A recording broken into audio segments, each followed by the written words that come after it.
Hello everyone, welcome in to Mains over Margs, but I've got a tea today because I'm sick. So I have green tea instead of a mug. How boring.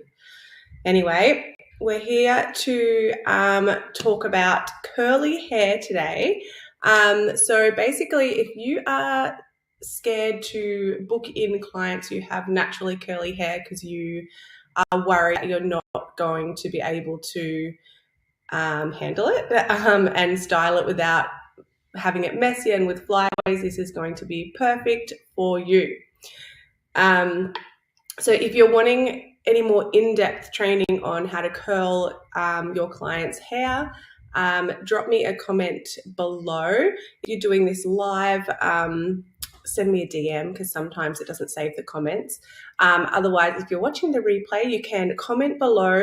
Just comment, yes, please, and I will shoot over that direct link to the training. You don't have to put your email in or anything. I'll just shoot you the link and you can have that for free. So just comment below if you're wanting more in-depth training on your curls. So today we're talking about more hair type, as in with our curly hair today. So for those of you that don't know me, I'm Meagan. I'm a local hair and makeup artist here in Brisbane, Australia. But I do teach hair and makeup artists worldwide how to overcome their hairstyling anxiety. Can't even talk, anxiety. So overcome their hair anxiety and be able to in turn grow their freelance business, okay, by adding more services to their business. So that's what I do and that's what I love helping you guys with. So yeah, keep on watching and I will be going through my hot tips for how to style curly hair without the flyaways and getting those curls to actually hold after you've gotten rid of all of the flyaways. So the number one thing is your blow dry prep when you are working with curly hair. So when you're working with curly hair, it's really not as scary as what you might think it is. If you know how to blow dry properly, it becomes very easy. And then it's all about these little tips and tricks that I can give you along the way so you don't backfire on what you've already done in that prep. So I'm just going to see if I can see comments here.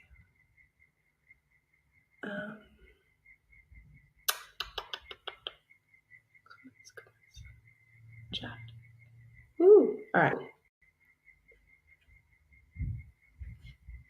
Sorry, just opening that chat. All right, so what was I saying? Yeah, so once you know how to do that blow dry and actually smooth the hair out, and this is if I'm talking if you want to smooth the hair out to do an up style or to have curls rather than them wanting to leave their natural curl and working with it. That's like a whole different topic there.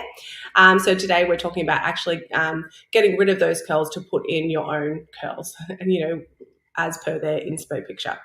So blow dry prep is the most important. So going through and blow drying that out, but only the roots, okay? So you don't want to be going through and blow drying the whole thing super straight, super smooth, because you're just going against the grain there when you go to put your curls in. So if you're doing an up style, not really, you know, relevant, you can do that if you want to, because it's all going to be pinned up anyway, so the curls aren't going to drop apart from around the face framer. So yeah, that's your call if you want to have more control over your style. And as you're learning, that's a good thing if you're doing up styling, is to smooth the whole thing out. If you are curling it, so if you're wanting to put a tong through it or the straightening iron to get some curls or some waves, you will need to do the roots only, mainly. If you're using a tong, you need to do more than a straightening iron. But as a general rule, I like to use my straightening iron if I can on that type of hair, so I can get the rest of those flyaways and really smooth it out from mostly the natural hair. Okay, so you can go through and blow dry all of the roots on dry hair. I'm not talking about having them have wet hair. So on dry hair, you want to go through and blow dry all of that curl out and smooth it out with your blow dry technique, and then leave the mid lengths and ends as natural as you can. If you need to like just do a quick zhuzh through with a paddle brush or something just to kind of loosen the curl a little bit and drag it out, yes, the client is going to hate it and they're going to be like, what are you doing to me? Especially if there's a mirror.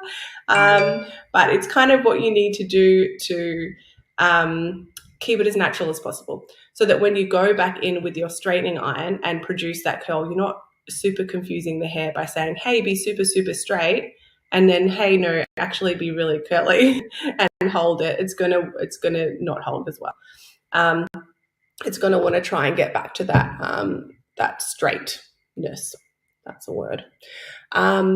Yeah, so that's the biggest thing in getting it to hold and to limiting your flyaways. You really want to try and, if you can, use a straightener to produce your curls or your waves, because this is going to keep everything in line and super smooth. If you think about it, if you're using a tong and you're just wrapping around a tong, whether you're doing a flat wrap or a twist wrap, doesn't matter, you are kind of trapping all those unfinished hairs in that curl, so that when you do brush it out or comb it out, whatever it is, you're going to see a lot of mess and a lot of flyaways in there, unless you go through and smooth it all with the blow dry first, okay, before you put the tong around it. So that's why I prefer to use the iron for this type of hair if I can get away with it. Sometimes you can't. You need to use a tong for that certain type of glam wave, or those certain types of curls. If they have really fine hair, you need to get a bit more body in that hair, and you need to use a tong. You just have to be more mindful, I guess, of when you're straightening it, not to go too crazy before you curl it with the tong, and even trying to do it in more of a bouncy blow dry movement to kind of smooth all those hairs around and getting a little bit of a bounce in it, rather than like dead straightening it right before you go back and curl it. So that's really the biggest thing, is just not overdoing the hair, keeping it as natural as you can, and then going over with your curling tool. In the way of products, try to get rid of your flyaways and everything with your technique rather than your product. So stop trying to rely so heavily on your product to get rid of your flyaways. Then when you do use that little bit of product, it's perfect. You know what I mean? You're not battling against those flyaways. So smoothing cream is obviously very good for curls, because they're going to be a bit drier. You don't want to use too much though, because that will alter the way that your hair the client's hair will hold. Okay, so the softer and more beautiful you make it, the less it's going to hold. Unless you've got hair that is going to hold really well. You ask the client and they've said that their hair holds well generally, that's a good sign that you are able to put a bit more like care products on the hair rather than just hold products. You have to be super, super, super careful what products you choose after you've done your blow dry prep, okay? So even if you've got your dry hair, you've gone through and put a bit of product through and smoothed it to the level that you think it needs to be for the curls. If you go and put a product on, especially hairsprays that are more of a wet product, it is going to undo everything that you've already done, okay? So just be super careful with the products that you're using. No hairsprays that are more of like a quite wet texture. You want to be using just more drier products. So spraying that all over, or section by section, whatever you're doing, before you do your hot. I just have to touch that hair, even though I'm not explaining anything on her. It's like second nature. So just making sure that you use super dry products. Non-aerosol is one that I use that is more of a drier. Most of them are quite wet though, or using your normal hairsprays or your sprays that are more of a thermal protect or something, depending how much hold you need.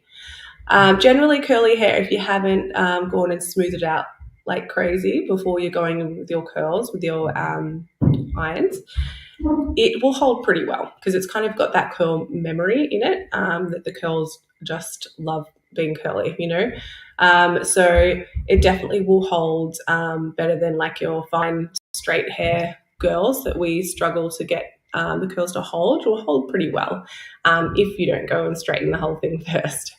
So yeah, that's pretty much my lowdown on curly hair. So it really, I know it's very annoying when you're doing trainings and everyone always says it comes down to prep work, but it really comes down to prep work.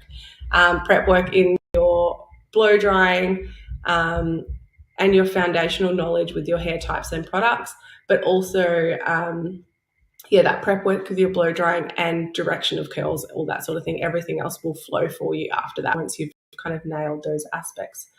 But anyway, I hope this really helped confidence when you're working with curly hair. And this is the roadmap that I kind of use every single time that I'm doing curly hair.